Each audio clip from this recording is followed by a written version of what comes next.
All right, what is good, ladies and gentlemen? It is the Master Reviewer back again with another review, and tonight we are doing a review for X-Men.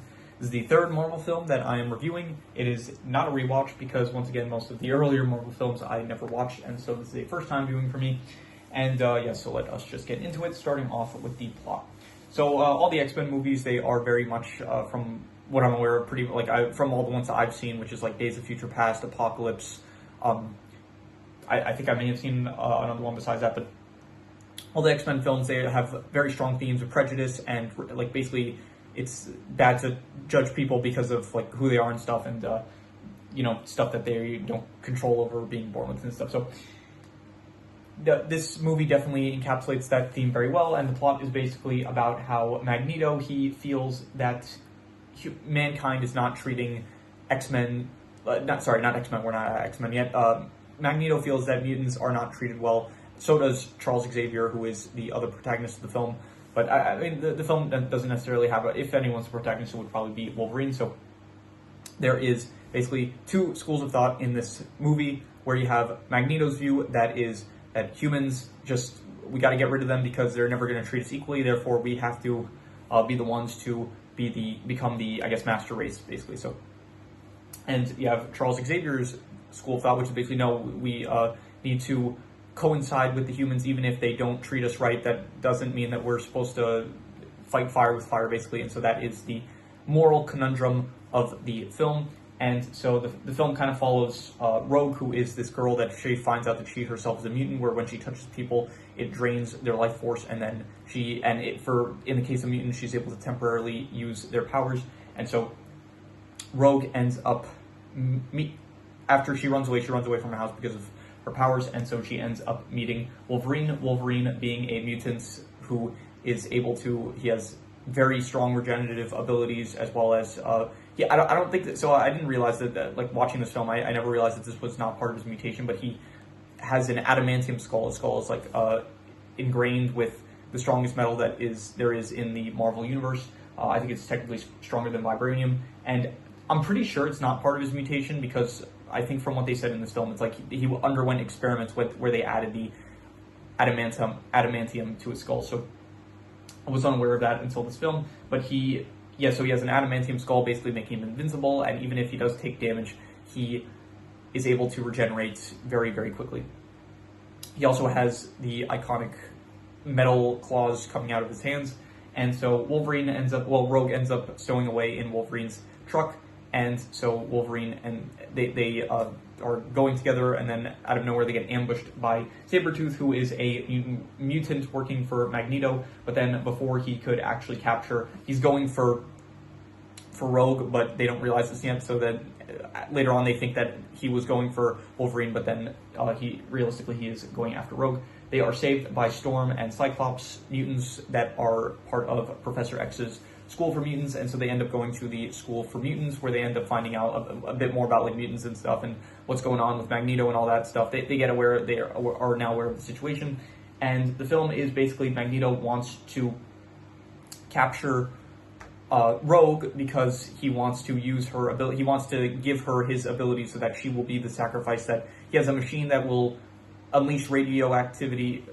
I think that's radioactivity. I think he's releasing radioactive energy. Maybe that's it. So he's planning to create radioactive energy that is spread across New York City.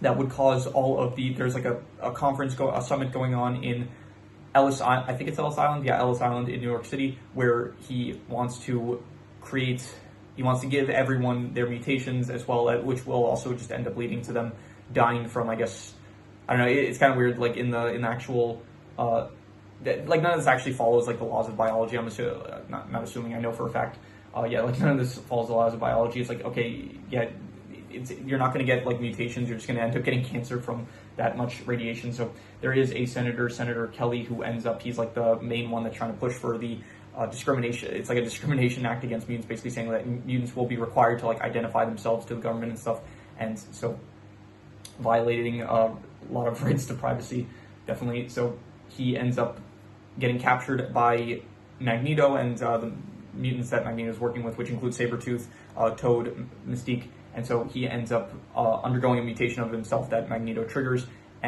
but he just ends up dying from it later on. So yeah.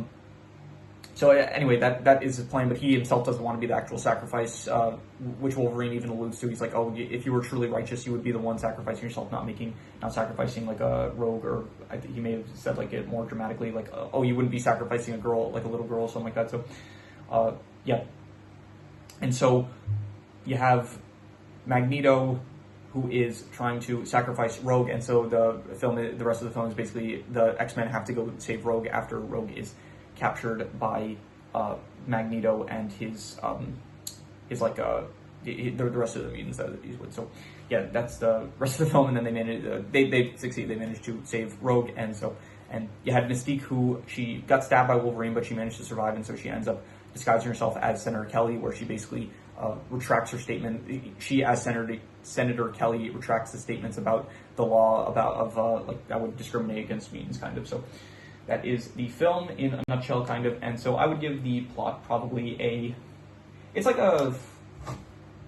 I'll go like a 5.5, I'll say. Like, it's honestly not really the most interesting plot, because it is basically, it's like, okay, Rogue and Wolverine, they kind of end up meeting Professor Xavier and stuff, and all that's fine and all that, but then it's like, okay, he's just planning to, it's very just standard, like, villain thing of like, oh, I'm gonna basically wipe out a city and stuff, and so I guess it is one of the earlier films to do it, but it did just kind of feel a bit generic, I guess, and I don't know, the plot itself wasn't as interesting as like some of the other aspects of the film. So like, it was a decent plot, but it was definitely not as interesting as some other plots that have been in other superhero films. And so yeah, in terms of the characters, I liked all the characters. I would say Wolverine was good. Jean Grey is actually one of the ones I don't like as much. She feels a bit plain and boring. Mystique is cool. Rogue is cool as well. Professor Charles is good. Cyclops also good. Sabretooth, Storm, like, no one I really have any complaints with. Jean Grey I just kind of find a bit more boring compared to the rest of the characters. Senator Kelly, he's like, I don't know, kind of racist against mutants, so that's not a good thing. And so yeah, overall the characters I would just probably give I'd go like a 6 out of 10. I think they're all like above average. I don't really have any, I don't know, none of them are like as good as like the most recent film I reviewed was Blade, and I think that Blade as a character is probably a lot more interesting with like the dilemma that he, I guess, faces compared to any of the characters in this film, where, I don't know, they all just kind of like face the same problem of like, oh, we're all being discriminated against, and but it's not, I don't know, that problem doesn't like manifest specifically in any one character to an interesting extent. I would say it's more so just like the overall theme of like prejudice against mutants overall that's like more interesting, I would say, compared to any one character struggle. So in terms of the settings are not anything too interesting. Once again, I think it's just because it's like still the early stages of the Marvel movie. Like, it's still the early Marvel movie, so we're not really getting any really cool intro. Like, we're not at like Wakanda yet, or I don't know, but Wakanda comes to mind, the Guardians of the Galaxy planets or anything like that. Like, we're not at the interesting settings yet. We're still at like basically, I don't know, you see the most interesting setting here is like, you have, I guess, Professor X's School for Mutants, which is like, I don't know, fine, all right. Like, it looks better in the more modern films. Besides that, like, you see some of Canada, I guess, New York, not even New York, but like the Statue of Liberty and Ellis Island. So I don't really have any strong thoughts on the settings. I'm just gonna go like a 5 to 10. I'll say that they were not really good or bad. In terms of the action is kind of lacking, to be honest. For this being an X-Men film, I thought there would be a lot more action. There was basically the fight scene at the start between Sabretooth and Wolverine, which isn't really a fight scene. It's just basically Wolverine getting ambushed and beaten up by Sabretooth. And then besides that, there is like towards the end, there is a fight scene like between all the X-Men and like Toad, Mystique, and Sabretooth, as well as like the final actual, like, a lot of the confrontation just happens in the third act. But besides that, there aren't really too many, like, there's a cool standoff moment where it's like Professor X, well, Magneto has like guns pointed at a bunch of cops while Professor X is controlling Sabretooth to grab like Magneto's neck, which I thought that was like a cool standoff moment. But other than that, like, all the action, it's, first of all, there's not really that much as to like what I thought there would be. I thought there would be a lot more action, and the action that there is, it's not really the coolest. I would say probably the coolest action does stem from the Wolverine fight scenes. Like, it is cool with the metal claws and stuff. So, but besides that, all the action I didn't really care for, especially coming out of Blade, which I actually thought the action was really cool in Blade. I think that this is kind of a step down from that. So I would say the action, I would probably just give it like a, I'll go like a 5 out of 10. It's like, it's not good, but it's not bad, I'll say. So In terms of the worst thing, I would say that the worst thing was, I'm not sure, I don't have anything in mind really, so I'll just use the worst words, which was the setting and the action. Yeah, probably those were the worst things in my opinion. And in terms of the best thing I would say is, I did like the themes about like the prejudice and stuff, and I thought that those were like interesting themes to tackle. I think up until this point, what do we have? Howard the Duck, Blade. I think this actually, I don't really think Blade has too many themes about like, it probably has some themes about like prejudice with like vampires and stuff, or yeah, but this movie definitely like tackles that subject, I think, probably better and to a more interesting extent.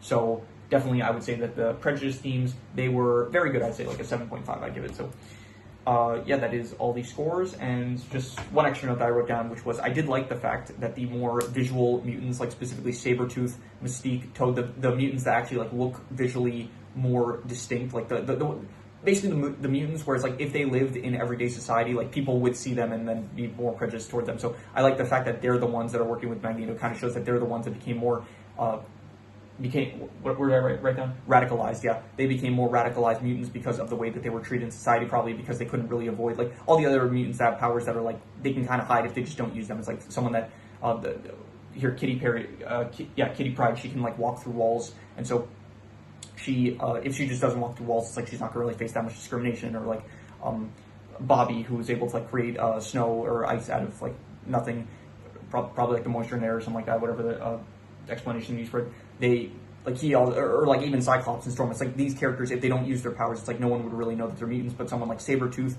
or Toad, or like, I get Mystique also, but like Mystique, she can't always like disguise herself probably, so those mutants that like visually have a lot more of a, like visually they look much more different compared to all the other mutants. I like how those are the ones that kind of like got more radicalized, kind of showing off that they are the ones that like face prejudice because people judge them based on like how, like, what they look like instead of like who they are as people more so. It's like people have a distorted view, and for those mutants specifically, that view manifests itself to like a much stronger extent because of like their visual presentation, I guess. So I did like that small fact in there, and yeah, that is all the extra notes I had. So I'm going to do the calculations. So King Crimson. All right, so it ends up coming out to about a 5.5, which would be decent, and I think I would maybe give it like a bit higher. I think I would give it like between like a 5.5 to a 6, I would say. I thought it was between like decent and above average, I would say. I don't think I would give a concrete answer right now. I would have to let it marinate a bit more in my mind. But I think for now I would just give it like between a 5.5 to a 6. I thought it was between decent and above average. Yeah, I think that's what I would give it probably. But yeah, that is pretty much all there is to it. So if you have any recommendations, any shows, movies, video game stories, anime, manga, web series, anything that you want me to review, leave it in the comments and I will maybe possibly check it out. With that said, that is pretty much all there is to it, so let's leave it at that.